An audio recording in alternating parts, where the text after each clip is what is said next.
இன்றைக்கி நம்ம செலவே இல்லாமல் வீட்டில் இருக்கக்கூடிய பொருட்களை மட்டுமே பயன்படுத்தி ரொம்பவே அருமையான டேஸ்ட்டில் எப்படி ஜூஸ் தயார் பண்ணுறதுன்னு பார்க்க போகிறோம். இது சாப்பிட்றதுக்கு அவ்வளோ ஒரு அருமையான டேஸ்ட்டாகவும் உடலுக்கு முழுக்க முழுக்க நல்ல குளிர்ச்சி தரக்கூடிய ஒன்றா இருக்கும். வாங்க இந்த அருமையான ஜூஸ் எப்படி தயார் பண்ணுறதுன்னு பார்க்கலாம். ஹலோ ஃப்ரெண்ட்ஸ், வெல்கம் டு சமையல் டிலேட்.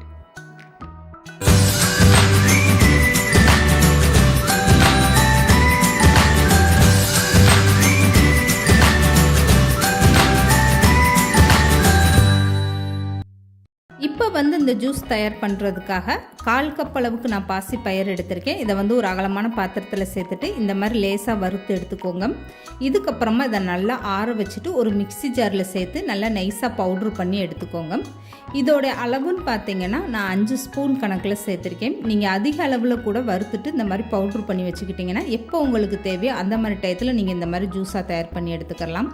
இப்போ இந்த பாசி பயிரை நல்லா ஆற வச்சுட்டு அரைச்சி எடுத்தாச்சு. அரைச்சி எடுத்து இந்த பாசி பயிறு மாவை ஒரு ஜல்லடையில் சேர்த்து சளிச்சு எடுத்துக்கோங்க. நான் இந்த ஜூஸ் தயார் பண்ணுறதுக்காக அவ்வளோ மாவையும் சேர்க்க போகிறதில்ல. இதிலிருந்து 3 ஸ்பூன் மாவு மட்டும்தான் நான் பயன்படுத்த போகிறேன்.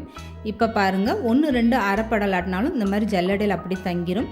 இப்போ இந்த மாவை ஒரு டப்பாவில் நீங்கள் போட்டு வச்சுக்கோங்க. உங்களுக்கு தேவைப்படும் போது இதை நீங்கள் பயன்படுத்திக்கலாம். இப்போது ஒரு அகலமான பாத்திரம் எடுத்துக்கோங்க. இதில் 3 ஸ்பூன் அளவுக்கு பாசிப்பயிறு மாவை சேர்த்துக்கோங்க. இதுக்கப்புறமா 2 கப் அளவுக்கு தண்ணி சேர்த்து இந்த மாவை ஃபஸ்ட்டு நல்லா கெட்டிகள் எதுவுமே இல்லாத அளவுக்கு கரண்டி வச்சு கலந்து கொடுத்துருங்க. அதுக்கப்புறமா தான் ஸ்டவ் ஆன் பண்ணி இந்த மாவை நல்லா கலந்து கொடுக்கணும். பாசிப்பயிர் மாவை நீங்கள் அப்படியே பச்சையாக அரைச்சதுமே சேர்க்கலாம். ஆனால் ஒரு சில நேரம் வயிற்றுக்கு அது சேராமல் போயிடும். அதனால இந்த மாதிரி நீங்கள் நல்லா ஸ்டவ்வில் வச்சு கூழாட்டம் காய்ச்சி எடுத்துக்கோங்க. இதை அப்படியே மிக்சி ஜாரில் சேர்த்து அரைக்கணும். இப்போ பாருங்கள், இந்த அளவுக்கு நல்லா மாவு கெட்டியாக வந்ததுமே ஸ்டவ் ஆஃப் பண்ணி இதை அப்படியே நல்லா ஆற வச்சுருங்க. இதுக்கப்புறமா ஒரு மிக்சி ஜார் எடுத்துக்கோங்க. இதில் 1 கப் அளவுக்கு தேங்காய் கட் பண்ணி சேர்த்துக்கோங்க. இந்த தேங்காயில் கொஞ்சமாக தண்ணி ஊற்றி நல்லா வலுவலுன்னு அரைச்சி எடுத்துக்கோங்க. தேங்காய் அப்படியே தேங்காய் பாலாக பிழிஞ்சு எடுக்க போகிறோம். அதனால நல்லா அரைச்சி எடுத்துக்கோங்க. ஒரு டைம் மட்டுமே நல்லா அரைச்சி எடுத்துக்கோங்க. இப்போ தேங்காவும் அரைச்சி எடுத்துகிட்டு வந்தாச்சு. அரைச்ச தேங்காவை அப்படியே ஒரு ஜல்லடையில் நீங்கள் வடிகட்டி எடுத்துக்கோங்க. சக்கையோடு சேர்க்க வேண்டாம். இந்த ஜூஸில் தேங்காய் பால் சேர்த்து செய்ய விருப்பம் இல்லைன்னா நீங்கள் காய்ச்சி ஆற வச்ச பால் கூட சேர்க்கலாம். ஆனால் தேங்காய் பால் சேர்த்து செய்யும்போது உங்களுக்கு உடலுக்கு ரொம்பவே குளிர்ச்சி தரக்கூடிய ஒன்றா இருக்கும். இப்போ இந்த தேங்காய் பாலை நான் வடிகட்டி எடுத்துக்கிறேன். இதில் 2 கிளாஸ் அளவுக்கு தண்ணி சேர்த்துட்டு நல்லா திக்கான பாலாகவே வடிகட்டி எடுத்துக்கோங்க. இப்போ இந்த தேங்காய் சக்கையெல்லாம் நல்லா புழிஞ்சு எடுத்துக்கோங்க. இதில் பாசிப்பருப்பு தேங்காய் பால்லாம் சேர்க்கும்போது உடலுக்கு ரொம்பவே குளிர்ச்சி தரக்கூடியதாக இருக்கும். இந்த மாதிரி ஜூஸை நீங்கள் அதிக அளவில் செஞ்சுட்டு ஃப்ரிட்ஜில் வச்சுட்டு எப்போ தேவைப்படுதோ அப்போ எடுத்து நீங்கள் குடிச்சிக்கலாம். ரொம்பவே அருமையான டேஸ்ட்டாக இருக்கும். இதை 2-3 நாள் கூட நீங்கள் பயன்படுத்தலாம். இப்போ இந்த தேங்காய் பால் அப்படியே ஓரமாக எடுத்து வச்சுருங்க. இதுக்கப்புறமா 10-15 பாதாம் பருப்பு நான் ஒரு நாள் ஃபுல்லாக ஊற வச்சு எடுத்திருக்கேன். இதே நீங்கள் சுடுதண்ணியில் ஊற வச்சிங்கன்னா 2-3 மணி நேரம் ஊற வச்சிங்கன்னா போதும். இப்போது ஊற வச்ச பாதாம் பருப்பை தோல் நீக்கி எடுத்து வச்சுக்கோங்க. இந்த பாதாம் பருப்பை அப்படியே மிக்சி ஜாரில் சேர்த்து அரைச்சி எடுத்துக்கலாம். இந்த மாதிரி நீங்கள் பாதாம் பருப்பெல்லாம் சேர்த்து இந்த ஜூஸ் தயார் பண்ணும்போது குடிக்கிறதுக்கு ரொம்பவே அருமையான டேஸ்ட்டாக இருக்கும். இப்போ பாதாம் பருப்பில் இருக்க தோலெல்லாம் நீக்கி எடுத்தாச்சு. இதை அப்படியே ஒரு சின்ன மிக்சி ஜாரில் சேர்த்து அரைச்சி எடுத்துக்கலாம். இப்போ தோல் நீக்கின பாதாம் பருப்பு அப்படியே மிக்சி ஜாரில் சேர்த்துக்கோங்க. இது கூடவே நம்ம காய்ச்சி வச்சுருக்க பாசிப்பயிர் மாவையும் அப்படியே சேர்த்துக்கோங்க. இதை சேர்த்துட்டு இது கூடவே கொஞ்சமாக பச்சை தண்ணி சேர்த்து நல்லா வலுவலுன்னு அரைச்சி எடுத்துக்கோங்க. இந்த பாசிப்பயிர் மாவை நீங்கள் நல்லா ஆற வச்சுட்டு அதுக்கப்புறமா மிக்சி ஜாரில் சேர்த்து அரைச்சிக்கோங்க. சூடோடு இருக்கும்போது அரைச்சிங்கன்னா மேலெல்லாம் தெறிக்க ஆரம்பிச்சிடும்.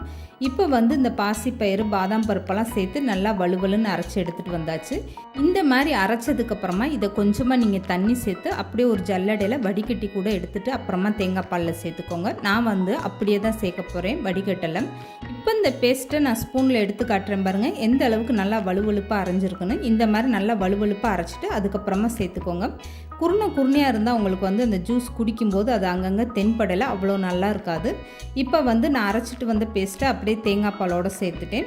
இப்போ இந்த மிக்சி ஜாரில் கொஞ்சமாக தண்ணி ஊற்றி கழுவிட்டு அதையுமே அப்படியே சேர்த்துக்கோங்க. இதுக்கப்புறமா 1/2 கப் அளவுக்கு நான் நாட்டு சக்கரை சேர்த்துருக்கேன். நீங்கள் விருப்பப்பட்ட வெள்ளை சக்கரை கூட சேர்த்துக்கோங்க.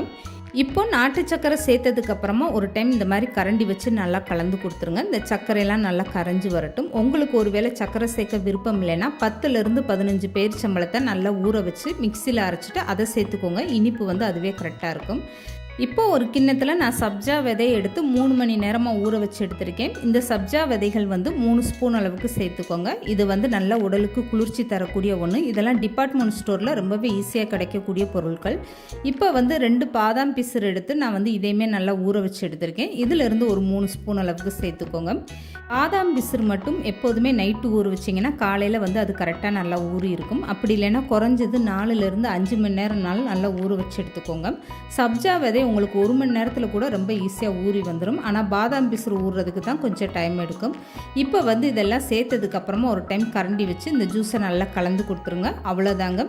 இந்த ஜூஸை அப்படியே நீங்கள் ஃப்ரிட்ஜில் வச்சுட்டு கூட எப்போ தேவைப்படுதோ அந்த மாதிரி டயத்தில் எடுத்து குடிச்சிக்கலாம். அப்படி இல்லை உடனே குடிக்கணும்னா இந்த மாதிரி நீங்கள் ஐஸ் க்யூப் சேர்த்து கலந்து விட்டுட்டு வீட்டில் உள்ளவங்களுக்கெல்லாம் பரிமாறலாம். அவ்வளோதாங்க. வீட்டில் இருக்கக்கூடிய பொருட்களை பயன்படுத்தி ரொம்ப ஈஸியாக வெயில் காலத்தில் அருமையான ஒரு ஜூஸ் தயார் பண்ணி வச்சு பாருங்கள். இந்த வீடியோ பிடிச்சிருந்தா லைக் பண்ணுங்கள், ஷேர் பண்ணுங்கள். மறக்காமல் சமையல் டிலீட் சேனலை சப்ஸ்கிரைப் பண்ணுங்கள்.